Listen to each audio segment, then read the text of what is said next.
Hello everyone, this video is on friendship, the importance of it. So let me just channel and see what arises today.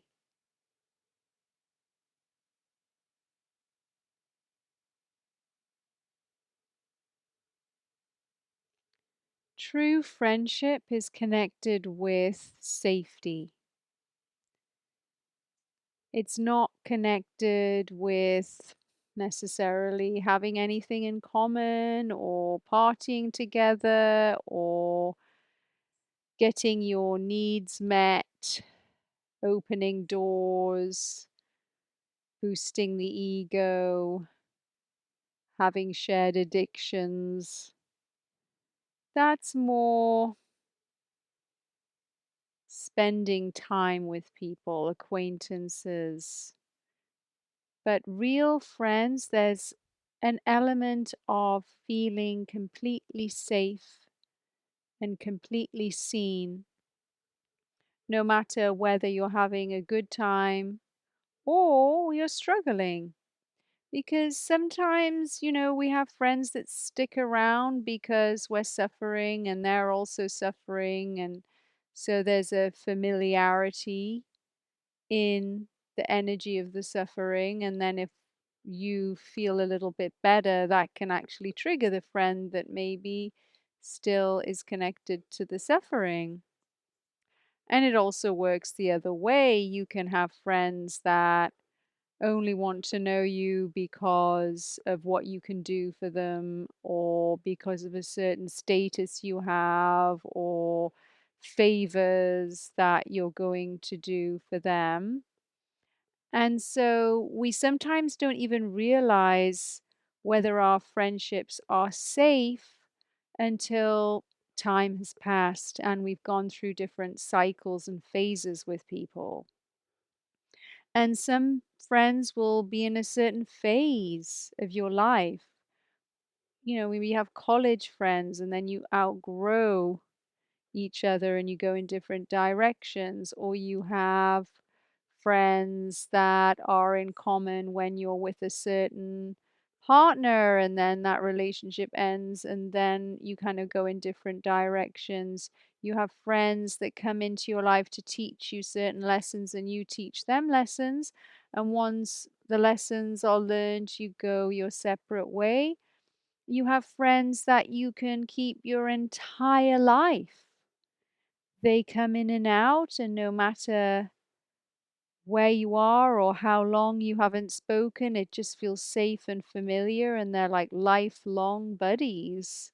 And there's just this connection that transcends time, relationships, location, and that's really beautiful if that happens. But sometimes we hold on to friendships.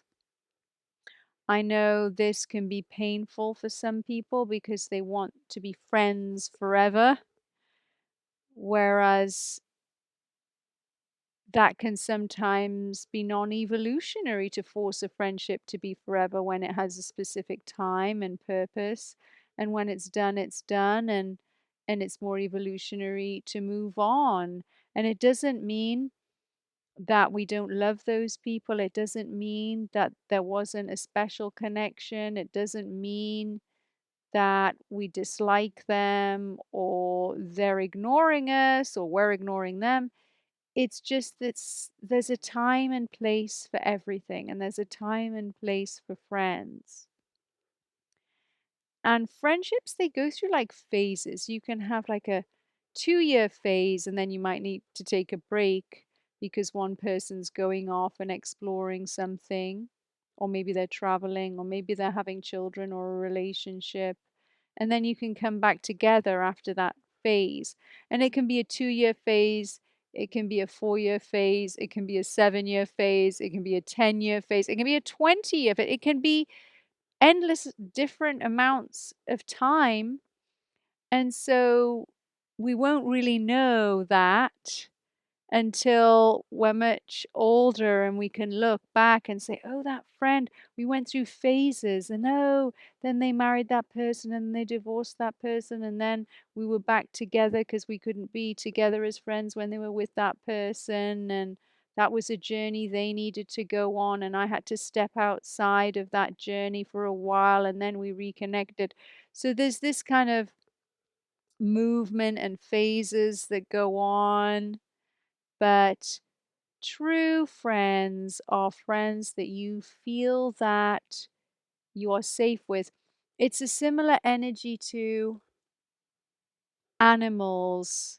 You know, your animals, you can just hang out with them, you can just be yourself, you can chill, you can wear no makeup, they don't care. You can have a good day and they're happy you're having a good day. You can have a bad day and they're there for you. They're there for you and they hold space for you and they allow you to go through changes without judging you. And there's kind of a space for imperfection.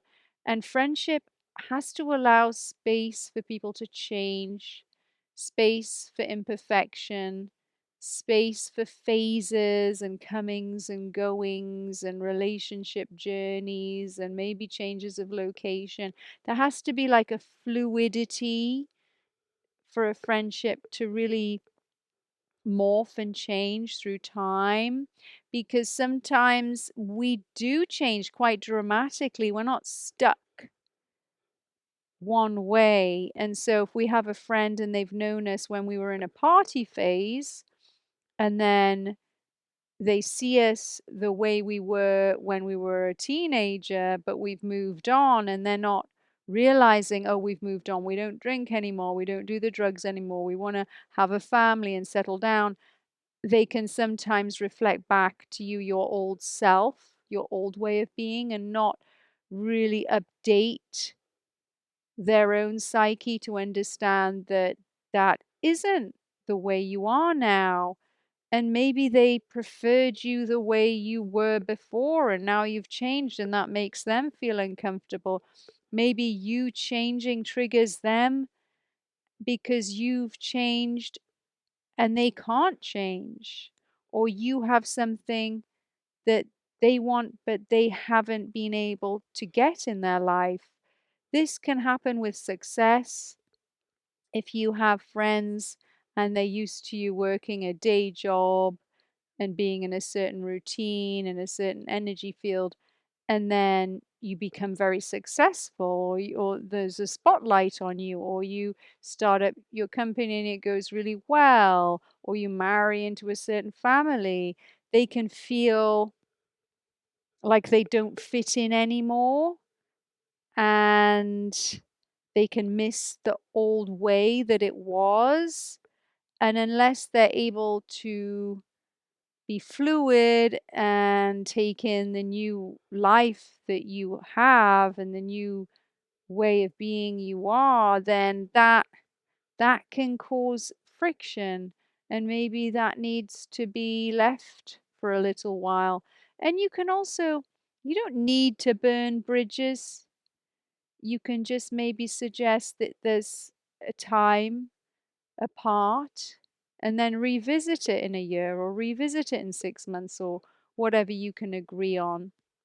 And also, if you're friends with somebody over an extended period of time, there's going to be a bit of beef. There's going to be arguments. There might be misunderstandings. There might be triggers. And having the ability to be able to communicate to that person is so valuable. Sometimes people, they don't really value their friends. They just ghost their friends. They just decide, what they said something I didn't like it. I'm just not going to respond to them anymore. And that's not really respecting your heart space or your friend's heart space, because we're very interconnected as friends. And there's a lot of nonverbal shared information, transference of emotions. There's actually a psychic space that friends have together, like a bubble.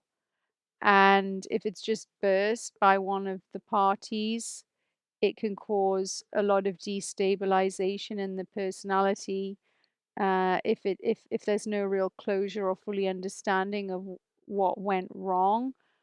So if you want to leave a friendship, if you want some space, or if something's upset you in a friendship, do take care of the person's heart space, because their heart space is connected to your heart space, and whatever you do to them, you do to yourself. And even if you're angry in the moment, you'll regret it later on. So don't burn your bridges. Be polite, be respectful, try your best to communicate. If your friend isn't respecting you, isn't hearing you, is aggressive, obviously there has to be boundaries, and that can be really sad when that happens. And I just pray that you stay centered and grounded if somebody starts attacking you verbally or non-verbally or whatever it might be. People can get jealous, people can start de-stressing, people can start trying to destroy people that they used to love.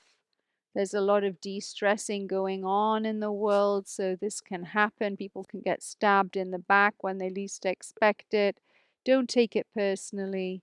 It comes from wounding. And I think that there are tools available. There are people you can talk to. There are modalities that can help you get over that, therapeutic modalities, and time hopefully will heal that. It's also really important to know that you become like the people you spend time with. There's a transference of energy there. There's a transference of creativity. There's a transference of worldview. There's a transference of what is possible and what's not possible. There's shared trauma transfer. There's a lot of transference in friendships. And so you become what you see, you become what you hear, you become what you're surrounded with. And so if you're spending time with entrepreneurial people, you might become more entrepreneurial yourself.